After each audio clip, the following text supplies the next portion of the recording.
आशिष शेलार यांच्या विरोधात काँग्रेसच्या प्रिया दत्त निवडणुकीच्या रिंगणात उतरण्याची शक्यता आहे। काँग्रेसच्या प्रिया दत्त यांना रिंगणात उतरवण्याचा सध्या मानस असल्याचं कळतंय। प्रिया दत्त काँग्रेसच्या माजी खासदार आहेत। वांद्रे पूर्वच्या जागेवर ठाकरे गट दावा करणार का हा प्रश्न उपस्थित होतोय।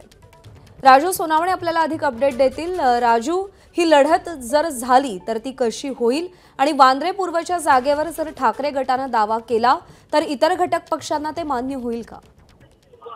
प्रज्ञा, पाहतो आपण वांद्रे पश्चिम वरती जे आहे ते भाजपचे विद्यमान आमदार आशिष शेलार आहे आणि त्यांच्या विरोधामध्ये प्रिया दत्त यांना उतरवण्याचा तयारी जी आहे ते कुठेतरी काँग्रेसकडनं होताना पाहायला मिळते। कारण आपण पाहतो की प्रिया दत्त ह्या माजी खासदार आहेत, त्याच लोकसभा निवडणुकीत जिंकून आलेल्या होत्या। मात्र मागची निवडणूक जी आहे ती वर्षा गायकवाड यांनी जिंकलेली होती, त्यामुळे आता प्रिया दत्त यांना विधानसभेच्या रिंगणामध्ये उतरवण्याचा प्रयत्न जो आहे तो काँग्रेसकडनं केला जाणार आहे। प्रिया दत्त यांचा त्या ठिकाणी होल्ड आपल्याला पाहायला मिळतोय, कारण तो मतदारसंघ जर पाहिला तर बऱ्यापैकी पॉप्युलेशन जे आहे ते मिक्स आहे।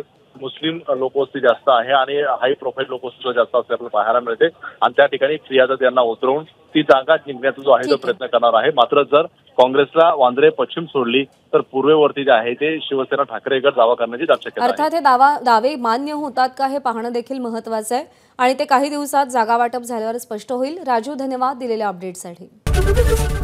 एबीपी माझा, उघडा डोळे बघा नीट।